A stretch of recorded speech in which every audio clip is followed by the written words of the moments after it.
Hey YouTube, it's Zion Prepper here, and I'm going to show you what I got. And first of all, I got to tell you how I got it. I was on Craigslist, and a ad had just gone up for free equipment. She didn't know what it was, if it was HF, AM, FM, shortwave. She said, respond and I'll give it to you. And of course, I didn't think it was real. There's a lot of scams on Craigslist. I happened to send her an email, just saying if this is real, I was interested. And she got back to me and said, yes, this is real. Come pick it up. And I was still leery, so I drove down there, real close to the house here, and sure enough, she had this equipment. What had happened is she buys used radios, not this kind, the old VIC radios, the AM, FM, or AM type, and rebuilds them. She didn't want any of this equipment and said that I could have everything that was in sight. So now let me show you some of the stuff I got. The first thing I'll show you is the Kenwood Ts 530 SP.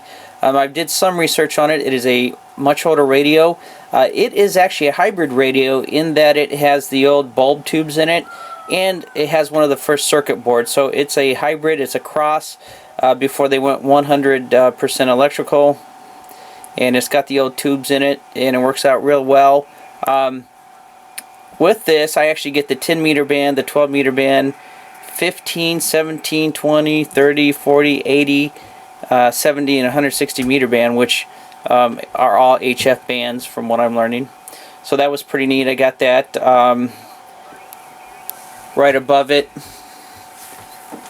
I got the whole, let me turn this up so I can show you it works. Actually, they're talking porn on the radio, so I'll turn it down a little bit. MFJ Deluxe Versatuner 2. I've got a couple of those that came with it. They're older, yep, but you know what? They work perfect. It's just a wonderful tool to make sure that I get a good signal. And once again, I'm learning how to use this by simply turning knobs. I am not transmitting because I don't have a license. But I'll tell you what, in an SHTF situation, I have the capability to transmit, and I would transmit. But also these tools allow me to stay in tune with what's going on. You're really going to love this one. I've turned it up a little bit to answer you, or you to show you answer anyone calling that it does work. You can hear it. It kind of opens it back up again. So that's neat. Now this is an ancient old one. I talked to some of the guys in the local ham club here, and this is a model NC57B by National. And it looks old, but you know what? It works perfect. It looks like it's an AM receiver and transmitter because I only get AM channels on it, but I'm getting them from pretty far away. Let me show you what the equipment I got with this. What she did was, it's going to be kind of run an antenna all the way right there. So I'm just running an antenna. This came with the receiver, and you know what? My pictures are as clear, or I'm sorry, the radio waves are clear as can be. So I'm really liking this. The third radio I got here is the Kenwood, and it's a FM transceiver, 144 megahertz, which I believe is the 2 meter band, and it works really well too, needless to say. I've actually got another one of the MFJ Deluxe Versatuner 2s I need to put on it and connect it to the antenna I have upstairs. But it runs very well. I'm sorry, it works very well. Great tool. Okay.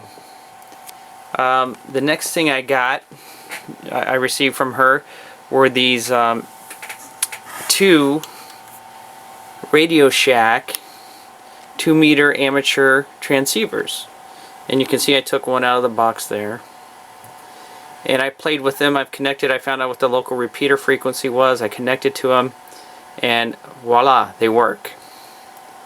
So wherever she got this equipment, and no, it's not stolen, she actually got it from it was from a friend whose father had passed away, and the father was into this type of hobby, and the son didn't know what to do with it and didn't care for it, so he gave it all to her. I actually met the son and personally thanked him for doing that. So the next thing I've done is I went and bought a handbook, technician class, just to make sure I know the equipment. Once again, I do not care at this stage to take the test, become a technician class transmitter. This is more for my communications in any case of SHTF situation. At least I have something now that I can use. And actually, doing a little bit more study on it, the great thing about this, especially the older one, the NSC there, is if there is a an EMP anytime, they're photo tubes, and I've got about 3 or 4 cigar boxes full of photo tubes that came with the deal as well. Not so sure how the Kenwood would do, even given that it does have boards and a photo tube in it. It might do okay, we'll see. But thought I'd share with you what I got, and for those of you who say Craigslist is not effective, well, it may not be, but in this case I did get this free of charge, so I'm not going to complain. So this is Zion Prepper signing out. Just wanted to show you what I got, and thanks for watching the video. I hope you all have a great day. Thanks.